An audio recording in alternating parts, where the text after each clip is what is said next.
Good morning. Goeiemôre. And to my Capetonian friends, away guys, goeiemorgen. It's bloody wet in the island, eh? Yeah, we've got real Cape Town weather. Yeah, if you are from Cape Town or anywhere surrounding that, you won't miss home this morning. So because if you just go outside, it's wet. And apparently there's a severe storm about to hit Auckland and the Coromandel, and the wind is going to be like, 135 Kilometers per kilometers hour. an hour. But last night the wind was pumping. It was. I woke up at hectic. about 2 Yeah. o'clock and it was clapping. You can still hear it. It's still out there. So I don't know where you are. Wherever you are this morning, if you're listening to us, please throw some love our way and tell us what the wind situation is where you are. Let's see what we can. I can't organize less wind for you. And the thing is, it's a long weekend, so a lot of people were planning on going camping. No, the joke is there's a lot of people in tents already. We had an experience of the tent. Do you remember many years ago? Zahn was still a baby when we went in Mossel Bay. In Mossel Bay, yeah, and the wind was pumping, and we had a little dome tent. I don't know what we were thinking. It wasn't. Was it a dome? It was a little dome tent. It was a two-man tent. Yeah, two-man dome tent. Two of us and Zahn. And this thing just blew flat. Yeah, so you were lying there, the tent was coming over you and going that way. So it was like 4 months old, so I still had to get up and warm bottles and all that in that rain. In the tent. But then we were very fortunate. An old man came about. He was someone. So I went to help. Early in the day, he rents out caravans, and Jan helped him to pack up one of his caravans. And he came knocking on our tent. I think it was 12 o'clock the night. It's okay, but and he said, "Do we need a caravan?" No, he actually just said, "I brought you guys a caravan. Just bring it back." And we were staying in the caravan for the whole of the time. Yeah. Oh, it was so nice. Yeah.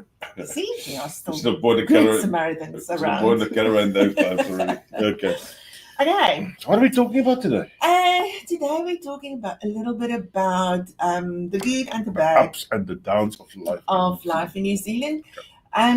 It depends on what stage of living in New Zealand you are. I feel like the longer I stay here, you see a lot of things that can be ups for some people and can be downs for some people. When you're in that situation, you maybe experience a little bit different.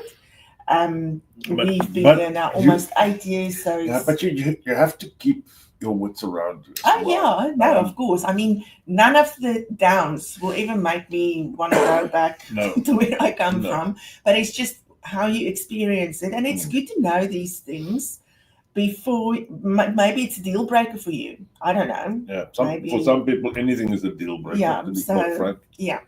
So we'll obviously start with the ups. We're starting with the ups. Yeah. Do you want to start with the downs? We can start. We can take them in between as well. Yeah, we can actually just do that. Yeah. So if you got ups in your life, we go downs in your life. That's all and to it do with depends New on Zealand. where you are. I've been here where I've had ups and downs about the same situation in about half an hour. Yeah. a down for a lot of people is the new prices on residence, prices on work visas, prices on all these things. It's not cheap. And the whole living in New Zealand is a very expensive lifestyle. Everything is really expensive. New Zealand is very far from the rest of the world, so everything we get here has to be imported. So it is really expensive. I wonder now if Timo stuff is going to drop in price now that the Americans doesn't take that large amount of stuff anymore. You gotta be positive about something. So so most of the stuff that you get here, food, furniture, anything that you look for, and it's you have to kind of be in the online shopping mindset because most of the stuff you'll find online. New Zealand is huge in online shopping, which is actually good. In South Africa, I never bought anything online. We did from time to time take a lot of crap. Yes, but Right. but Takealot is still, it is in South Africa. And sometimes you just got the stuff cheaper on Takealot. Yeah. We would buy from Takealot and go and fetch it from the shop because we didn't trust them. But now we really buy a lot of stuff online. So A lot of rubbish as well. and the thing is, where we are lucky is that you don't pay import tax. Yeah. From most of the places that you order from. So anything that you order online, it just comes through it. There's no hassle around it. And the thing is, you can order something by Monday, by Friday it's here. From wherever in the world. Yeah. And I mean, Australia is a huge This is what is strange to me. Yes. I order stuff from, a lot of stuff from China and so forth. And then I order stuff from Australia. Sometimes Australia stuff takes hectic long just to arrive. Maybe they also have to source it from somewhere else. Yeah, you never know. I don't know. You never know. And it's stuff saying made in Australia, mostly car parts and so on. Hi, Vanita. Good morning to everybody. Says good morning. One thing about New Zealand that I really can't understand, and maybe it's because it is such a small country, and maybe they don't think that big yet. So many of the things that they have to import can actually be made in New Zealand. Yeah, but the bit we have here, this I don't understand. Our wood. We close down the mill so that we can export the wood, and then we import the same shit we've made in the wool in the mills at a massive price. Yeah, so there are a lot of things that can actually be manufactured in New Zealand. Then you won't have to pay that ridiculous prices for the stuff, but it's not like, it doesn't happen like that. I don't know. It's because, like I say, New Zealand is a very small country. Just the other day, there were only like 4 million people on the island. Now, what, 5 point something? Now it's growing slowly, but so maybe how it grows, maybe they'll start to think a little bit further. I just think sometimes they make more money with the woods just standing there and selling off these carbon credits. I don't know how that works. So don't shoot me. Yeah. But I think they make more money that way than really taking time and doing and building stuff. And yeah. So yes, that's down, huge down. It is really expensive to live here.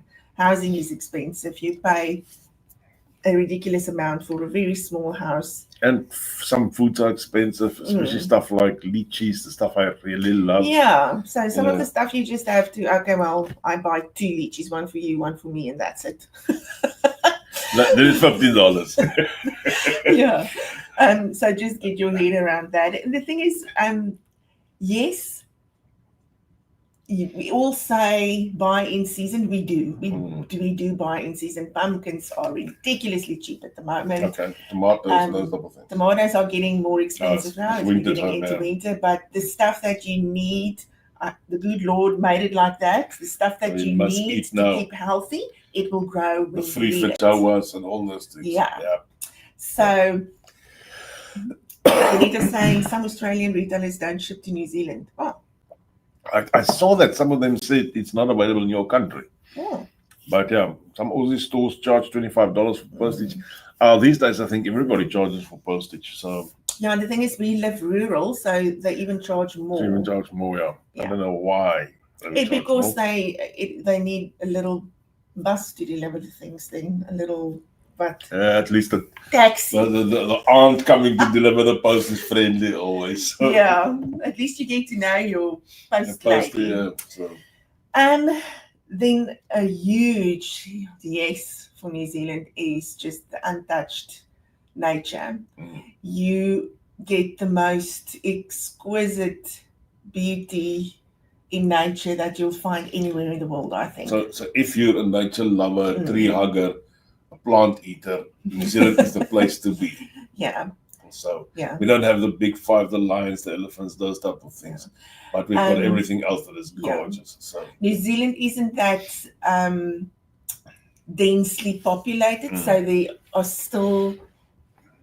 The nature is still very still untouched. Areas where you can places. totally get lost in for the rest of your life if you want. And I think that is why they look at the immigration. The amount of people that they don't want to overdo it. No, because they still want to keep that just the untouched kind of nature. we want to keep that. I've read somewhere where I think there's 18 people per square kilometer in New Zealand. 18 people. It's Yeah. not a lot. No, it's not. It's not a lot. No, it's not a lot. In the UK, it's 281. I wonder what it's in certain cities in China. Oh my goodness, yeah. Yeah. Even South Africa.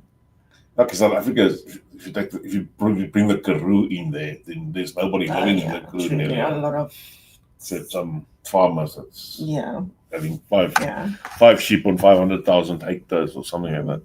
And then everyone says, and when you read online also, it says that New Zealand has an excellent work-life balance. But if I listen to the people, the immigrants from South Africa, they work their butts off. Yeah. They don't have time.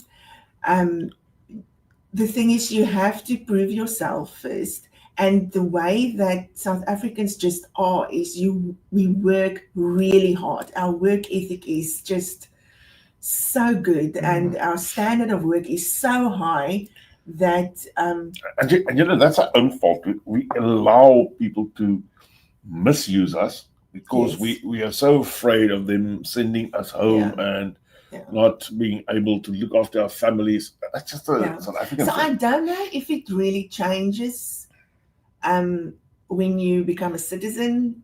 I don't think it does. I think when you become a resident, you feel a little bit more settled, but still you work so hard, and the hours that you work, so I don't see that the work-life balance is that great as everyone says it is. So good morning to Francois and Charlotte Etzebeth, who just moved to Waitarere Beach. Who's that? To take the Waitarere. Just have to go look online where that is. And then Cameron just saying Tom Phillips and his kids been missing for 2029 in the bush.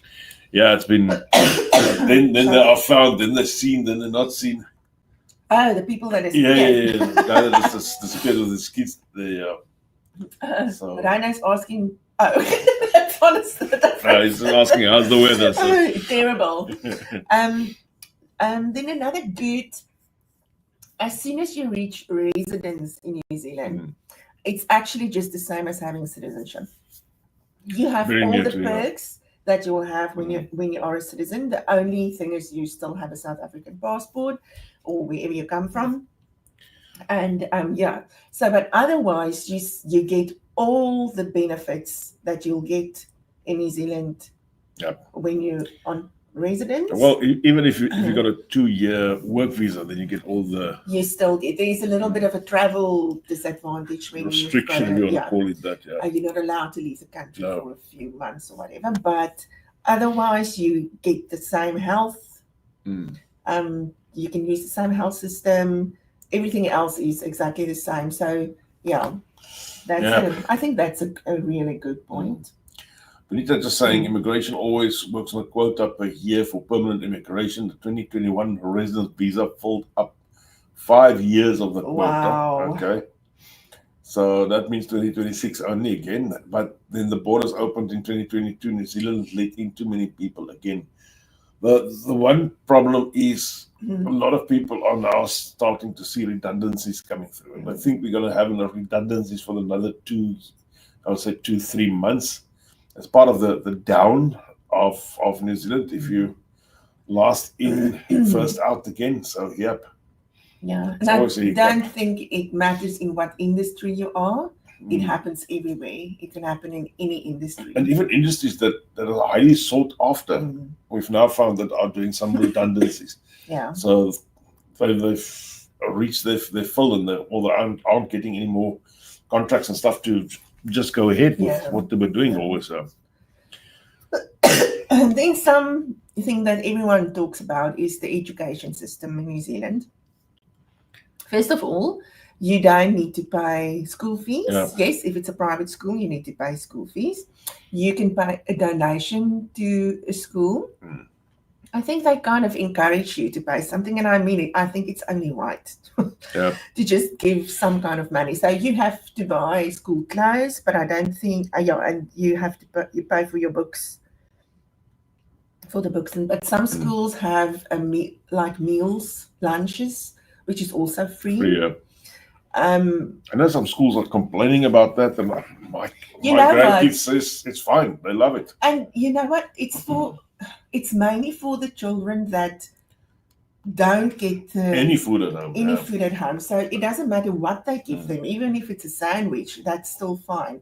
But our little ones, they get food to school, but then they still have the choice to take something at school, and the stuff that they've brought home really doesn't look bad to me. I fully agree with that. It's nicely packed and it's tasty, so yeah.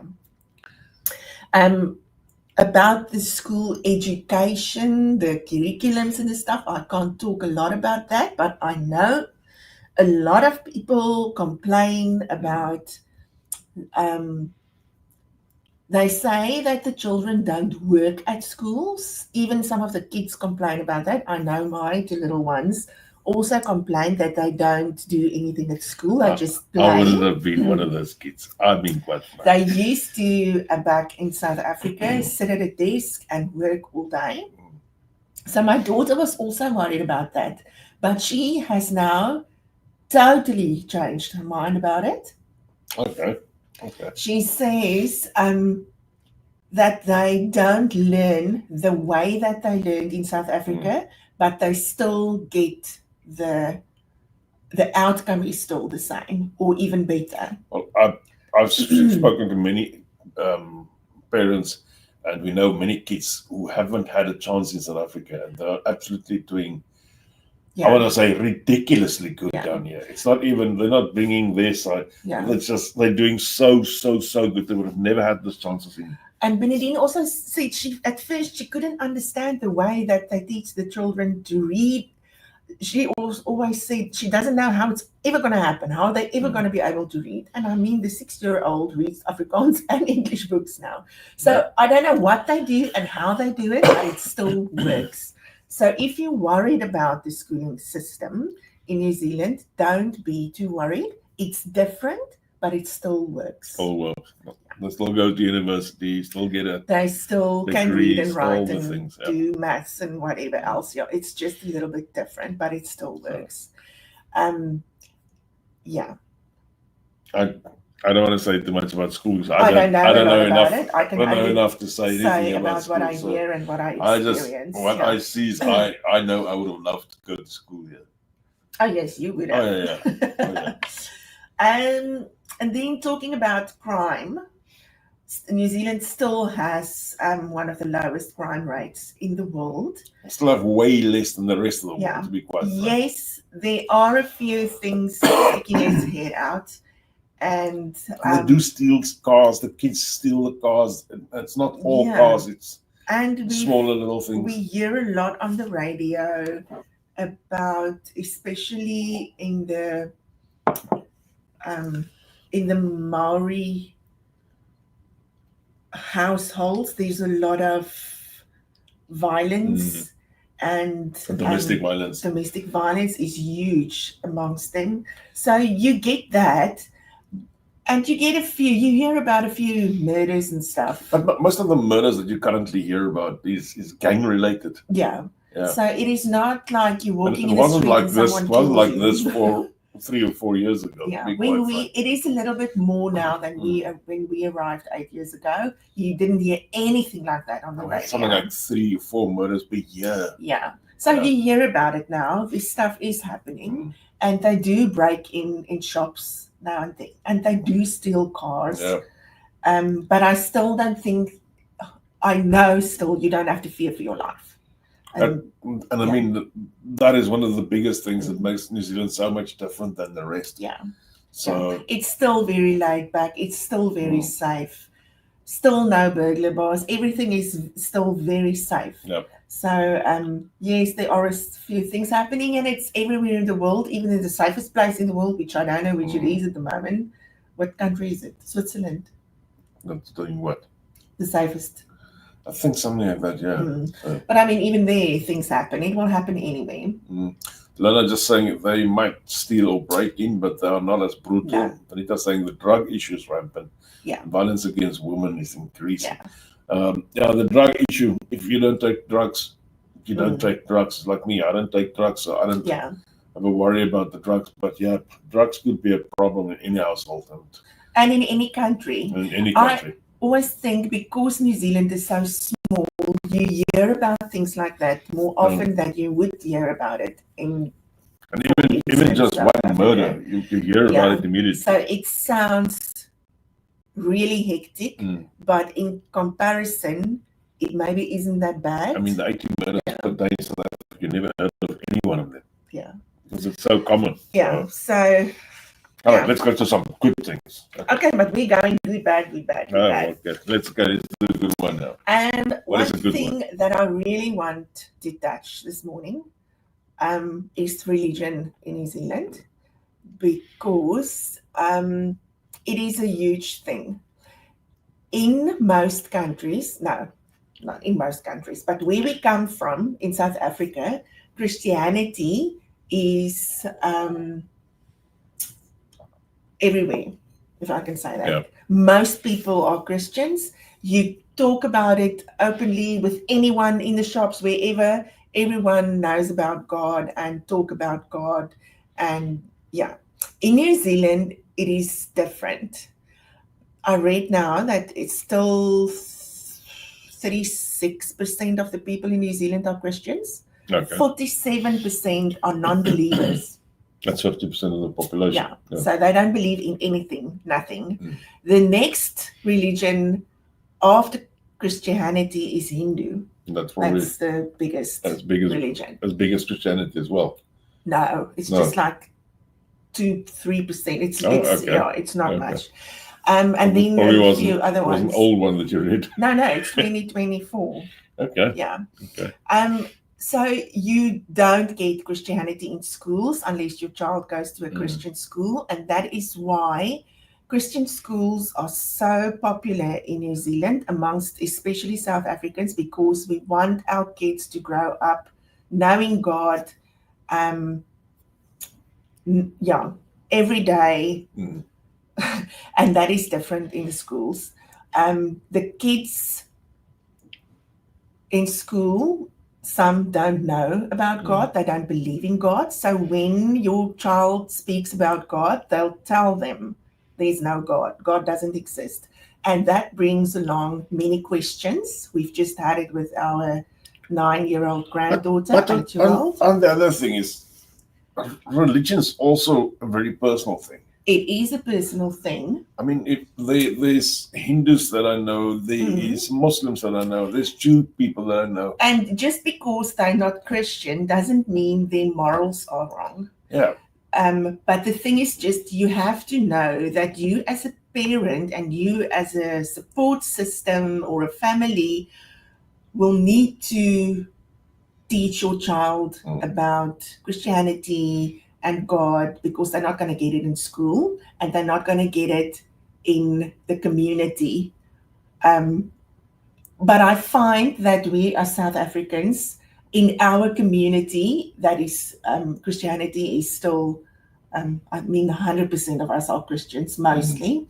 So you just kind of make sure that you do what you can to teach your children about Christianity. There's a lot of churches. It's not like there's no churches and no Christianity or whatever, but you won't get it in the community and you won't get it in schools. So it is your responsibility as a parent to make sure your children goes to church and knows about God and teach them about Christianity. And if you are a Christian, there's more than enough Christian churches around you. Yeah. There's heaps of them, by the way. So Vanita Hubbins is saying, SAFA parents struggle here with the kids, which is quite sad. Yeah. And SAFAs have a lot of values. My Kiwi-born child's influence my peers now. So, yeah. Probably by. Yeah. The whole thing is, at the end of the day, and I've said this to a lot of parents, whatever your kid grows up to be is what you as the parent are going to teach them. Yeah. Don't expect the school to teach the kids really what's right and what's wrong. This comes from you as the parent. You've got to say, that's wrong, this is right, so forth. And peer pressure you get everywhere. We struggled with peer pressure with our children in South Africa. You'll get it everywhere. Yeah. Yeah, but I just wanted to put it out there that New Zealand it's not like in Australia. When we drove around in Australia, we listened to the radio and they had a parliament meeting or something, and they opened the parliament with a prayer, and I was just like dumbstruck. I couldn't believe it. So that one still might be moved to Australia. The thing is, you don't get that in South Africa even. I know. But it was, for me, it was just like, wow. Yeah. So, yeah. All right, let's talk about healthcare quickly. Okay. This has been a topic that I talk a lot to some of my clients about. And the big problem with healthcare currently is there's a shortage. There's a real shortage of enough doctors, enough nurses, enough money. Mm. So, and I think that comes back to the root of the problem is money at the end of the day. It is money, because you can't employ people if you don't have money to pay them. So that's a big issue currently. Where do you think that comes from? It comes from what Labour did a while ago. And they absolutely just spent. So when National now took over, we were in debt. Yeah. And they're trying to elevate that. And it's difficult. We're in a difficult time of the world, difficult financial cycle. It can be rectified. But it could mean that we have to pay a bit more tax, or we have to pay something towards healthcare or so forth. So, yeah. Look, the healthcare system, once you're in the system, it's really great. Just to get in. It's just to get in. And appointments with specialists, the waiting list is really long. Sometimes even if you have private health insurance. Yeah, you just got to pick up the phone sometimes and do it yourself. Keep on calling until somebody answers you. Yeah. So. And the thing is, still, if it's really important, if it's a life and death situation, or they suspect that something is really urgently wrong with you, then you'll get seen. You'll get seen very quickly. I've seen that so many times now. So, yeah. Anything else? No. Like I said, my friend has recently had a terrible burn accident. She had received excellent care. I find the biggest hiccup normally is at the emergency ward. There where you get moved into the hospital. I had to do it one night, and they told me they're not going to help me at all, not within the next 24 hours. So I went to the 24-hour emergency. I paid me $150, which was a heck of a lot of money. And they wrote me a letter, and it took it back to the same hospital. They didn't want to take me now, and they took me immediately. So. But we've been at the emergencies unit at the Tauranga Hospital, and when someone comes in, where you can really see someone came in the other day. You remember the lady that looked like she had a stroke, a young lady, and they immediately, when she came in, they took care of her children. It was actually just amazing to see how they work. They just got tended to the children, got her into, took her in at the back, started whatever they need to do with her. So you don't have to be afraid that you're gonna sit and die there at the emergency unit. And then they send a doctor or something out to go and sit with the kids. So but the waiting lists are, like Vanita said, specialists about 6 to 9 months wait. Depending on what's wrong with you. But if it's really urgent and it's life-threatening, you'll get seen. You'll get seen. I just feel sometimes it takes a bit too long to be seen for normal things. Yes. So, the thing is, the problem gets worse the longer you wait to have. Especially on the insurance side, people who need to do certain things, they've been postponed for, like Vanita said, sometimes up to a year before they do this one thing, and they can't get insurance because the insurance company is waiting for the doctor to do this. And, it makes it like a vicious circle. It's a vicious circle. So at the end of the day, if something happens to that people, they could be left, penniless, if that's the right word. The thing is, everything that we've mentioned now, even the bad stuff, it is things that you will find anywhere in the world. It's not like it's uniquely to New Zealand or whatever. And even the bad stuff is way less than South Africa, except the prices of food and so forth. The thing is, things are just different than it is in South Africa. So, but then on the other hand, remember, you immigrated. You didn't immigrate from South Africa to South Africa, you immigrated to a different country. That's the right thing. So things are going to be different. And the other thing is, especially on house prices, I know house prices are hectic, but you got to remember, houses are made to withstand earthquakes, those type of things. If I listened to the storm that we had last night, and that is why I stick to this house that I live in, because we've been through few storms. Various storms now. I actually went out this morning to see the new building. The roofs and everything. You can hear them, but nothing moves. So Yep. Yeah, even if you live in a house made of wood, you're safe. I can read that one from Ilona quickly before we say goodbye. When I broke my hip, service from start to finish, the service was great. However, when we moved, it took 8 weeks to register. Because you have to register to a doctor. Yeah. And sometimes these doctors, the ones nearest to you, are so full. Yeah. You have to go and look for somebody who's quite open and willing to work, or taking in new patients and so forth. So if you then have an emergency, like a 24-hour, what is this thing? A&E, it's like an A&E. Then you have to pay, unfortunately, but then at least you will be seen. All right, it's time to say goodbye. Okay. Say goodbye. Have a good Easter weekend. Stay safe, drive safe, camp safe. And if you are in a tent, it's your own bloody fault. Have a good one. Stay well. All right, bye.